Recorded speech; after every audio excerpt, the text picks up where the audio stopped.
चलो hello students, फिर आ गए एक नए क्लास के लिए। कल के वीडियो में हम लोग पढ़े थे कि जो हमारा साइन होता है उसकी क्या वैल्यू होती है, कॉस होता है उसकी क्या वैल्यू होती है, टेन होता है उसकी क्या वैल्यू होती है। इसके साथ ही हमने क्या छोड़ दिया था कि यहाँ पर लिखा हुआ था कॉस एक, यहाँ पर लिखा हुआ था सेक और यहाँ पर लिखा हुआ था टेन तो हो ही गया था, यहाँ पर लिखा हुआ था कॉट। ठीक है, अब जो हम इस क्लास में पढ़ेंगे कि कॉसेक क्या होता है, सेक क्या होता है और कॉट क्या होता है। चलो इधर ध्यान से देखते हैं, एक बार और रिवाइज कर लेते हैं। साइन का क्या फॉर्मूला था, कॉस का क्या था और टेन का क्या फॉर्मूला था। साइन का फॉर्मूला क्या था, पी बट्टे एच। कॉस का फॉर्मूला क्या था, बी बट्टे एच। और टेन का फॉर्मूला क्या था, पी बट्टे बी। सबको याद आ रहा है ना, ध्यान आ रहा है ना। थोड़ा ताड़ ऐसे कर देता हूँ। चलो ठीक है, अब जो हम बात कर रहे हैं कि ये कॉसेक क्या है। देखो ये जो साइन है इसी का रेसिप्रोकल जो है वो कॉसेक है। ठीक है, उसी प्रकार से ये जो कॉस है उसका रेसिप्रोकल कौन सा है, सेक। अब सर रेसिप्रोकल क्या होता है, व्युत्क्रमानुपात का नाम सुने हो? चलो नहीं सुने हो, इधर देखो। मान लो कि कोई एक डिजिट है, कोई एक संख्या है, चाहे तुमने मान लिया कि कोई एक चीज है जो है x, तो इसका व्युत्क्रमानुपात क्या हो जाएगा, 1/x। समझ में आ रही है? हमने बोला कि कोई एक संख्या है 4, तो इसका व्युत्क्रमानुपात क्या हो जाएगा, 1/4। उसी प्रकार से ये जो हमारा साइन है इसका व्युत्क्रमानुपात क्या है, कॉसेक है। इसका मतलब हुआ कि ये जो साइन है इस साइन का व्युत्क्रमानुपात क्या है, कॉसेक है। मतलब कि ये कॉसेक की वैल्यू क्या हो जाएगी, 1/साइन। समझ में आया, नहीं समझ में आया? फिर से देखते हैं क्या बोले हम कि साइन जो है इसका व्युत्क्रमानुपात कौन सा है, कॉसेक है। मतलब कि हम लिख सकते हैं कि कॉसेक बराबर 1/साइन। ठीक है, समझ में आ रही तो ठीक है, नहीं है तो रट जाओ। 2-3 क्लास के बाद फिर तुमको समझ में आ जाए कि ये क्यों हो रहा है। ठीक है, चलो आगे बढ़ते। उसी प्रकार से जो हमारा ये कॉस है इसका अपोजिट कौन सा है, सेक है। इसका मतलब है कि हम लिख सकते हैं कॉस बराबर 1/, कॉस नहीं, यहां पर सेक बता रहे हैं ना, सेक बराबर 1/कॉस। ठीक है, उसी प्रकार से यहां पर क्या है, कॉट है, तो कॉट को हम क्या लिख सकते हैं, कॉट बराबर 1/tan। समझ में आ रहा है? एक बार फिर से पहले बोर्ड को मिटा देते हैं, तब तक तुम लोग जाओ, अगर वीडियो देख रहे हो तो कम से कम एक पेन ले लो और एक कॉपी ले लो, एकदम शांति से बैठे रहो, उसके बाद फिर पढ़ाई शुरू करो। चलो इधर देखते हैं, हमने क्या बताया, हमने बताया कि सर जो कॉसेक होता है वो किसके बराबर होता है, 1/साइन के बराबर होता है। सेक किसके बराबर होता है, 1/कॉस के बराबर होता है। और टैन किसके बराबर, टैन नहीं, कॉट की बात करते हैं, कॉट किसके बराबर होगा, 1/tan के बराबर होगा। ठीक है, समझ में आ रही है चीजें? अब देखो, चलो ये सब चीजें मैं बार बार इसलिए रिपीट करता हूं ताकि तुम्हारे माइंड में घुस जाए और तुम्हारे से जो भी आने वाले क्वेश्चन वो ना छूटे। चलो आगे बात करते हैं। कल के फॉर्मूला याद करो तो बताओ तो मुझे। साइन का फॉर्मूला क्या था, P/H। कॉस का फॉर्मूला क्या था, B/H। और tan का फॉर्मूला क्या था, P/B। तो अब मुझे बताओ कि अगर तुमसे कोई पूछ दे कि कॉसेक का फॉर्मूला क्या होता है, कौन से चीज का, कॉसेक का, तो बताओ कॉसेक का फॉर्मूला क्या हो जाएगा, इसका जस्ट उल्टा है। इसका क्या है, उल्टा है। इसका मतलब है साइन का जो उल्टा होगा, अपोजिट होगा, वही किसका फॉर्मूला होगा, कॉसेक का होगा। तो यहां पर क्या हो जाएगा, कॉसेक बराबर H/P। सेक बराबर अब क्या होगा, क्या होगा, तुम खुद सोचो कि जब ये उलट गया है तो इसमें भी उल्टेगा, तो क्या हो जाएगा, H/B। और उसी प्रकार से tan में क्या हो जाएगा, कॉट का क्या हो जाएगा, B/P। समझ में आया चीजें? कुछ नहीं था, बस साइन का जस्ट अपोजिट क्या होता है, कॉसेक होता है। कॉस का अपोजिट क्या होता है, सेक होता है।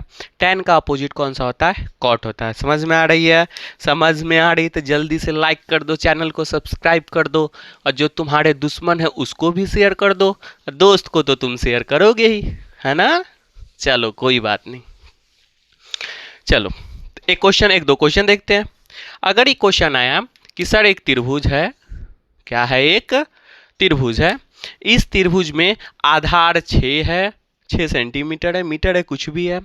इसकी ऊंचाई 8 है। तो मुझे आप बताइए कि सेक ए की वैल्यू क्या होगी। हमने क्या पूछा, सेक ए की वैल्यू क्या होगी। तो सबसे पहले सर इसमें तो ए बी सी डी कहीं लिखा ही नहीं है, तो हम अपने मन से अगर दे दिया कि त्रिभुज ए बी सी है तो वेल एंड गुड अपने से लिख लेंगे। अगर नहीं दिया है तो अपने मन से मान लीजिए। तो ये क्या हो जाएगा, ए, ये हो जाएगा बी और ये हो जाएगा सी। समझ में आ गया। अब क्या हुआ कि जब ये ए बी और सी हुआ तो हमें क्या करना है कि हमें ये देखना है कि हमें कौन सा वैल्यू चाहिए था, सेक ए की वैल्यू चाहिए था। और सेक ए का फॉर्मूला जस्ट अभी सर क्या बताएं हम कि कॉस का जो उल्टा होता है वही क्या होता है, सेक होता है। इसका मतलब है कि तुरंत याद करो कॉस ए का फॉर्मूला क्या होता है। याद नहीं आ रहा है, बहुत मारेंगे, मारकर चला के मारेंगे तुमको। कॉस ए का फॉर्मूला क्या होता है, जल्दी याद करो, रिपीट रिपीट रिपीट। सर बोले थे कि कॉस का होता है बी बट्टे एच। क्या होता है कॉस का फॉर्मूला, बी बट्टे एच। तो सेक का फॉर्मूला क्या होगा, जस्ट इसका उल्टा। तो उल्टा क्या हो जाएगा, एच बट्टे बी। अब चलेंगे यहाँ पर, अब एंगल ए की बात कर रहा है, किसकी बात कर रहा है, एंगल ए की। देखो यहाँ पर एंगल ए दिख रहा है। अब जो ये एंगल है सर फिर याद करेंगे, अरे ए के सामने को क्या बोलते हैं बाबू, लंब। क्या बोलते हैं, लंब। और ए से जो सटे है उसको क्या बोलते हैं, आधार। अब मुझे बताओ कि तुम्हें तो सेक ए का जो फॉर्मूला है उसमें तो सिर्फ आधार है और कर्ण है, लेकिन तुम्हारे पास तो कर्ण है ही नहीं। तो अब बैठ के रो कि ये क्वेश्चन कैसे बनेगा। नहीं बनेगा ना तुमसे। देखो बनेगा क्वेश्चन। सर एक चीज और पढ़ाए थे कि अरे बउआ जब कोई 90 डिग्री वाला कोण वाला त्रिभुज आएगा तो उसमें पाइथागोरस थ्योरम कौन लगाएगा, हम कि तुम लगाएगा। कौन सा थ्योरम, पाइथागोरस थ्योरम।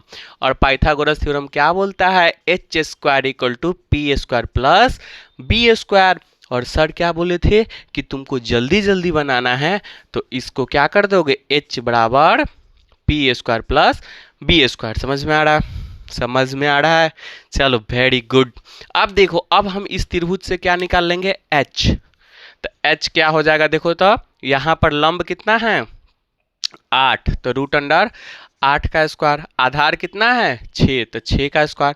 और 8 का स्क्वायर कितना होता है, जल्दी बोलो जल्दी बोलो, 8 का स्क्वायर 99। 8 का स्क्वायर होता है 64। और 6 का स्क्वायर तो जानते ही होगे 36। और ये जब सबको जोड़ दोगे तो हो जाएगा 500। 500 नहीं होगा, 100 होगा। चलो वेरी गुड। और ये जो 100 है वो किसका रूट है, 10 का स्क्वायर है। 10 का स्क्वायर कितना होता है, 100 होता है। तो हमारा h का वैल्यू कितना आ गया, 10 आ गया। अब देखो फॉर्मूला में डालो। तुम्हें सेक ए के आंसर लाने के लिए क्या क्या चाहिए था, h चाहिए था और b चाहिए था। देखो तुम्हारे पास h भी है, तुम्हारे पास b भी है। तो इसका आंसर क्या हो जाएगा, 10/6। समझ में आया। तो अभी वीडियो में कुछ नहीं करना, अभी पहले समझ लो। लास्ट में वीडियो को लाइक कर देना, चैनल को सब्सक्राइब कर देना और दुश्मन को भी भेज देना, दोस्त को भी भेज देना, दुश्मन को भी भेज देना, ताकि उसका भी पढ़ के भला हो जाए। चलो कोई बात नहीं है, आगे बढ़ते हैं। क्वेश्चन समझ में आया। अब बोला यही क्वेश्चन रखते हैं, अब यही वाला त्रिभुज रखते हैं। तो ये था 6, ये था 8 और ये था 10। यहाँ था ए, यहाँ था बी, यहाँ था सी। कि सर मुझे बताइए अगर हमारा क्वेश्चन आ गया कॉसेक सी का वैल्यू क्या होगा। अब क्वेश्चन बोला कॉसेक सी। अब मुझे बताओ सी तो ऊपर है और जो ऊपर है वो उसके लिए ये वाला क्या हो जाएगा बउआ, लंब।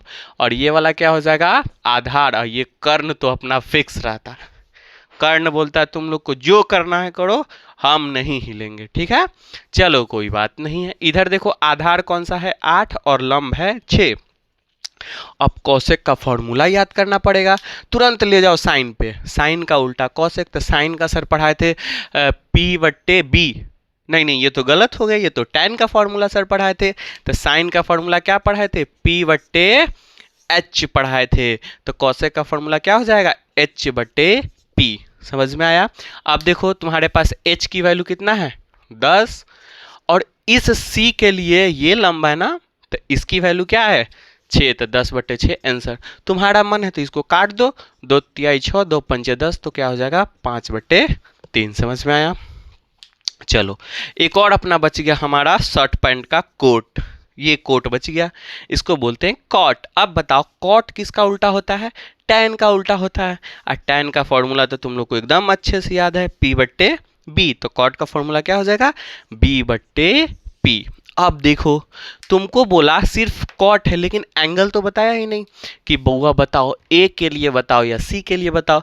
तो मान लो ए के लिए बताया, तो ए के लिए ये क्या हो जाएगा? लंब। और ये क्या हो जाएगा? आधार। तो यहां पर देखो, क्या कॉट का फॉर्मूला क्या होता है? आधार बटे लंब।